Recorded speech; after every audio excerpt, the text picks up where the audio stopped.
musidɓe ɓeɗitiɓe men hande kay sayo woni ko nangi en ko min wattata e sokeje mon kumpitede min wawi on heɓande ñallal ngal hande kotenen 10 janvier 2022 min salmini on min wi on ko saɗi ko tooli wona no wowiri noon on newnanay men min watta e sokeje mon toɓɓe janeɗe wonɗen hunorde ɗen halfinaɓe ko fewti ñawoje ɗe woni ko landiti o sonnajo wiyeteɗo Fatoumata Binta Diallo mo inde mum lolliri Fatou Ñeeloy tawdaɗo e ndemo jobere RPG Arc-en-Ciel haray yo fawe juuɗe ko on ɗum ɗo woni sombo ɗum ɗon min kalfiyanto on ka nder kumpite men ɗo Simbaya 1 ɗum kaka commune no Matoto ko suka mécanicien jo mana watto otoje woni ko ngal trewal woni saabu muɗum min watta e ɗum ɗon kadi e faamu mon ka nder kumpite men ɗo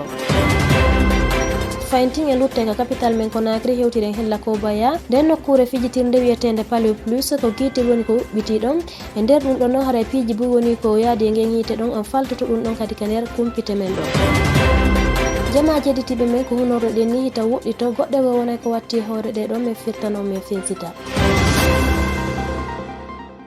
onon juulaɓe Umaru Dubai hewtiɗo fi wallitagollon siko jilbabuji labaɗi yaltuɗi kesum hiɓe jogeti si tawi noon haray hiɗon julora ɗum ɗon wo ka wontirɗo wo hiɓe wawi on naɓande ɗi jilbabuji ara ka wonuɗon ɗon on tampata kadi hay seeɗa fi mum si tawi noon hiɗon faala humpodirde e maɓɓe hiɓe dakori nokkure Dubai kono si on noddiɓe ka numéro téléphone maɓɓe ka plus 971 56 842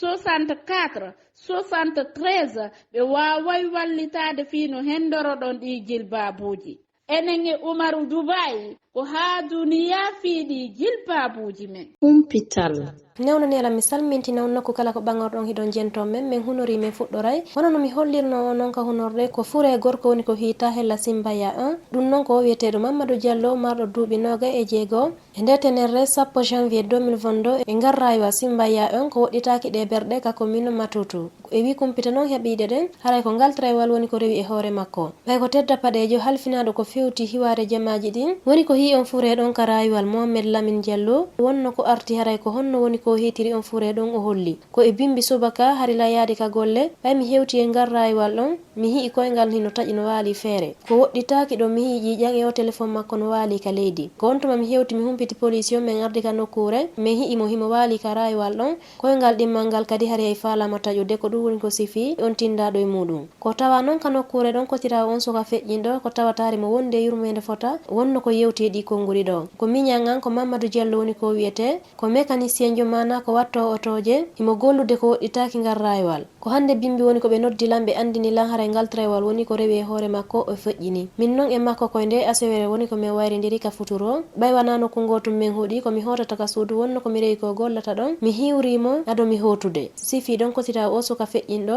wiyeteɗo Mamadou Diallo humpital jokkitoɗen kumpite men nen fayntin lutten ka capital men Conakry yewten ko fewti muradi e albalawji ɗin ɓay o suka wiyeteɗo Djibril Camara mo inde mum lolliri JPP wonno ko hiita fure mum e nde tenerre 10 janvier 2022 hella Dixine Tiras ɗum ka capital men Conakry kon ɗum no woni sombo huɓugol ladial on ɗon haray ɗum ɗo wonali ko anda kono fure makko wonno ko ƴetta hewtinira hella kala butane fi yo waɗe autopsie mana o taske weɓiti ɓe ñokondoɓe amen gollaɓe o sitta guinematen.com fatunde noon o suka wiyeteɗo Djibril Camara chauffeur jo doguinayɗo taxi ko ngala wonani jamaji ɗin buy hino landitade ko fewti ndum muradu ɗon ɓay fure makko ko hiitaka ka binde otowal makko ngal o gaari neɓali hela Dixine Tiras ko woɗɗitaki o stade 28 septembre e wi Aboubacar Camara kawtal jo e weldijo feƴƴinɗo ongorejo makko feƴƴinɗo ɗo wonno ko golli ha ka subaka ado fure makko hiitede hino wallida ka binde oto makko ko andaka ko honɗum woni sombo huɓugol ladial makko ngal o heɓuno déplacement mana naɓugol jamaji jemma ko yata laabi ɗiɗi ɓawto ɗum o jokkiti gollugol ngol ha e 5 heures du matin o arti o darni otowal makko ngal o yalti ko ɓawto ɗum ɗo woni ko yani ka binde otowal ɗum o feƴƴini minen ko bimbi ɗo woni ko ɓen humpiti men ɓay min hewti ka nokkure ɗon min taw sapeur pompier ɓen kamɓe kadi woni ko ɓe hewtiri ɗon ɓe ƴetti fure on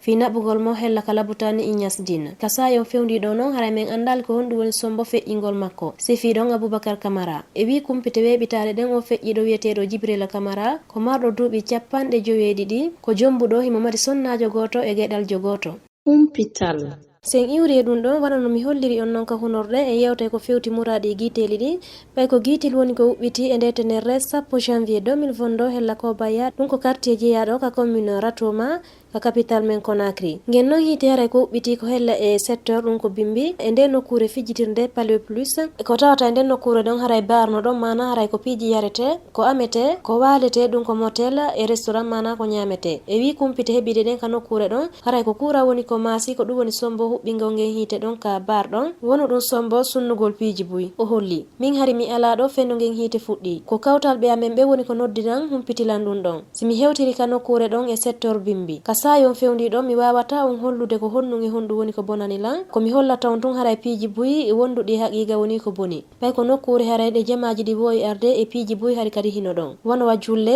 télé congélateur ji e piiji buy ɗum ɗon fof noon haray wawi yadude e hite nge woni ko sifi Séraphin Collier jeyɗo nden nokkure ko jokkitagol yewtere makko nden noon on sumiraɗo ɗo wonno ko holli haray o nodduno ɓe sapeur pompier ɓe law kono ɓen ɗo wonano ko hewtiri ɗon fi wallitagol ɓe haray ko kawtal ɓe wonno ko moɓodiri fi roccingol ngen hite ɗum ko ɗum waɗi haray hila weltani jamaji hewtirnoɓe ɓen ka nokkure ɗon fi wallitagol lan ma ɗum piiji amen ɗin fof wonayno ko boni ko ɗum waɗi noon si on jeyɗo nden nokkure ɗon Séraphin Collier hino tori ballal e sengo hooreɓe ɓe wallitagol mo fi o wawa fuɗɗitade ɗin golleji makko e nden nokkure ɗon fi kanko kadi no wawa wallitorde ɓen sukaɓe ɓe o ƴetti golle ka nokkure ɗon humpital sen iwri e ɗum ɗon ko tedda paɗeɓe woni ko toñira bagagol e yaltina ɓeygureji e nokkeli ko ɓe hoɗi ɗum noon waɗi hella ka subaka e nden nokkure o wiyeteɗo Coumba Saya wontir ɗum ka suudu ñawirdu kalumo e wi ko holli Nancy Aidara en tedda paɗeɓe ɗo wonno ko hewtiri ka nokkure maɓɓe ɓe wondi e sukaɓe ɓe piiɓe ɓe yaltiniɓe ko ɓe hoɗi ɗon watti ɗon hara hiɓe toñiriɓe kadi naɓugol jewle maɓɓe buy e piiji maɓɓe buy wonduɗi e haqiqa o holli men gendarme moriɓe hewtirnoɓe ka nokkure ɗon ɓawtoɓe ferade men curki ñamaku ɓe landitino ɓen sukaɓe ɓe wondi e bonno cuuɗi ɗin ɓe yaadi e kalis yahay ɗum wa million 10 mbudi laggine ko kawtal ju amen jogiti ko ɗum woni ko sifi on bagaɗo ɗon e nden nokkure nde ɓe hoɗi ɗon haray ko suudu wotoro wonno ko ɓen ɗo woni hewtali ɓay wonno komi wulli e maɓɓe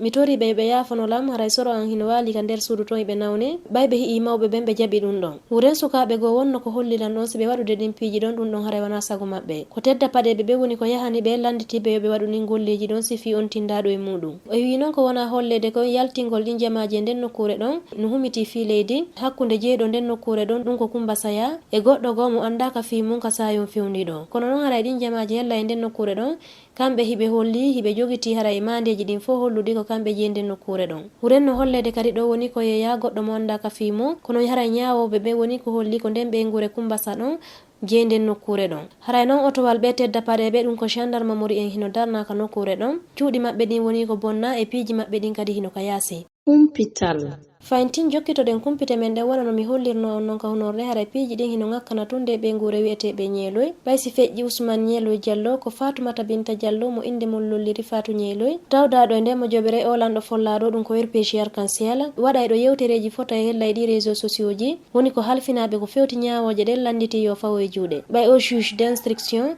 mana ñawowo on hella e ndu suudu ñawirdu Dixine woni ko landiti hande e nde tenerre 10 janvier 2022 fawgo juuɗe Fatou Ñeeloy hewtiniramo hella e ɗi cuuɗi maɓɓe ko ɗum waɗi siɓe landiti ɓe tadde paɗe ɓe ɗaɓɓitugol mo ha wawa mo fawde juuɗe hewtiniramo hella e du suudu ñawirdu ko woni noon sombo on pilenti mo hewtinaɗo ko ɓawto ɓe landitade mo waɗini lewru ɗum ko ñande 11 novembre 2021 yo hewtir hella ka ɓe ñawoɓe ko waɗanono contrôle judiciaire ko tawata ɗum ɗon haray wonali ko hunni haray noon Fatou Ñeeloy Diallo ko nde ɓe guure selludalen Diallo hoorejo nde mo joɓere UFDG woni ko wulliti e makko ko ɓe toñiri mo yennugol wolugol piiji ɗi ala haqiqa watti ɗon kam bangol hunde noon nde weltori fota ɓe wonɓe dartanade hoorejo nde mo joɓere UFDG ɓay maître Salif be avogui ɓe tuttali dukkugol fela ɗin konguɗi ɗi Fatou Ñeeloy Diallo woni weɓitude hella e ɗi réseau sociaux ji haray woni ko weltori nden eɓɓore ko landiti ɓe ñawoɓe e wi on avocat jo hella ka cour landitago yo Fatou Ñeeloy Diallo fawe juuɗe hewtinire hella e ɗi nokkeli kasirɗi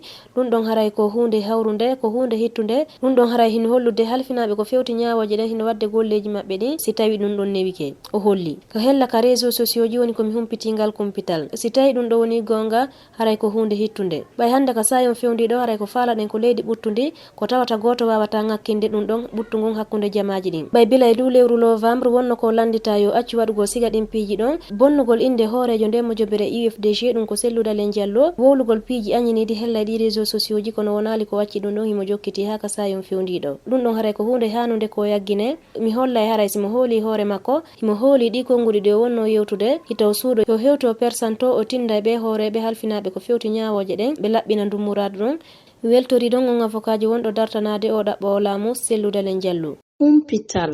sen yuri ɗum ɗon e yewte ko fewti muradi politique ɗimɓe ɗaɓɓayɓe laamu ka nder leydi men ɗo tumbonirɓe nde mojobere coalition des partis politique ɗum hino masira CPP wonno ko tumbodiri kadi hande e nde tenere 10 janvier 2022 hella o siége mana dakunde nde mojobere PADES battane noon ngal tumbodiral maɓɓe ɗon e ley danodiral maɓɓe kamɓe jokkuɓe muradi politique ɗi wonno ko ɓe ƴetti ɗon eɓɓoje ɗiɗi kendeje ko holli ɓen 14 ɓe joƴƴinno artotoɓe ko fewti nde mojobere e nder ngal tumbodiral maɓɓe ɗon o ɗaɓɓowo laamu docteur Ousmane Kaba horejo nde mojobere politique PADES e COPED weɓitoɗo nden eɓɓore nde ɓe ƴettuno ɗon holli ɗi konnguli ɗo woni ko min ƴetti eɓɓoreji ɗiɗi eɓɓore noon aranere nde woni ko min yaltintini ko fewti piiji 5 aranum ɗum noon koko fewti constitution on mana sharia mawɗo leydi ndin code électoral on golleji fi waɗugol ɗe wote bukku wote on e ko fewti happu transition on e nder piiji ɗi min miijitiɗi ko ɓawto ɗum woni komin waɗi mojobere fi ko hewtina ɗen eɓɓoje ɗe min ƴetti ɗon e nder noon konko yewta ƴetta ɗum fo ko ley nanodiral amen minen jokkuɓe muradi politique ɗin fo holli ɗon docteur Ousmane Kaba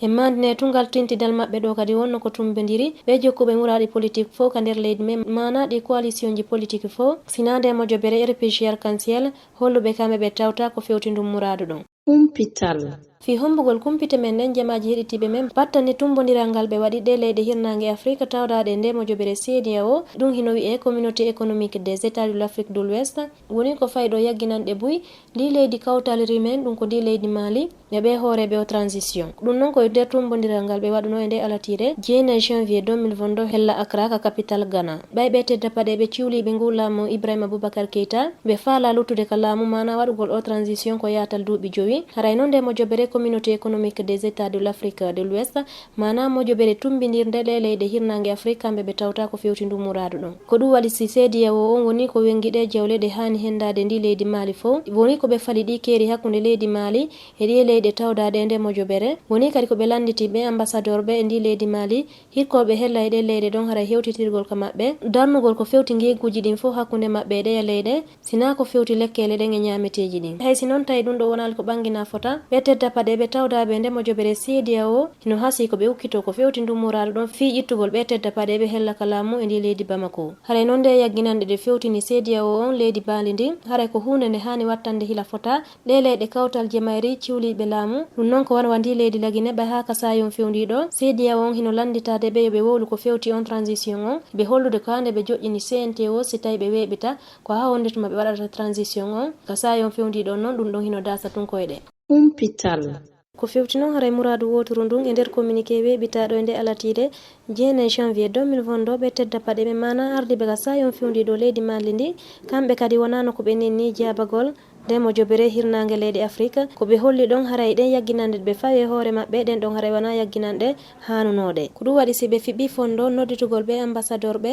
hella ka leydi maɓɓe tawdaɓe nde mojobere CEDEAO e ɓe tedda paɗe ɓe halfinaɓe ko fewti hiware nde ɗum ko force de défense et de la sécurité on hella ka leydi Mali fi si tawi ɗe leyɗe janane woni ko addi tedda paɗen hella ka leydi maɓɓe toon humpital e nder ko raɓɓiri jamaji heɗitiɓe men e yewte ko fewti muradu ƴanal ngal Baysili national de Guinée ɗum ko kippulato balɗe on leydi Lagine ndi wonno ko fotti e Malawi ko fewti o édition 33 e Okan Cameroun e nde hitande 2021 e nder noon ngal jogoniral maɓɓe ɗon kippu Lagine wonno ko folil kippu Malawi on ɓay kamɓe ɓe wanno biiru woturu haray kippu Malawi o wawano wadde hay woturu ko ɗum holli haray ka aranu ɗo kippu Lagine on woni ko wakkili fota ɓay itti ko fuɗɗa hari ɓe juude muradu hesiru haray noon koye nder ɗi minutaji 36 woni ko Oshuarjo Lagine Isaka Silla yultinani ɓe ndum biiru ɗon ko ɗum waɗi ko humitingal ñallal ɗimmal ko fewti coupe d'Afrique des nations hella e ndi leydi Cameroun Lagine heɓi toɓɓe tati ka sayon fewdiɗo aray ko kamɓe e leydi Sénégal ndi woni horde wotere ko ɗum waɗi aray kamɓe kadi ɓe saati koɓɓugol e nde alkamisare wonde arde 13 janvier 2022 ɗum ko okippu Sili national de Guinée e okippu les Lions de la Teranga hella leydi Sénégal humpital yama jelitiɓe men ko ɗe ɗo kumpite wonno ko min yoɓani on hande nde tenerre min weltaniki on ko accituɗon hajuji mon hiɗon jentome si tawi ko ɗum muyo o muuyi en tindoya kadi e ɗi sahaji wondi arde fifiroji kumpite go wassalam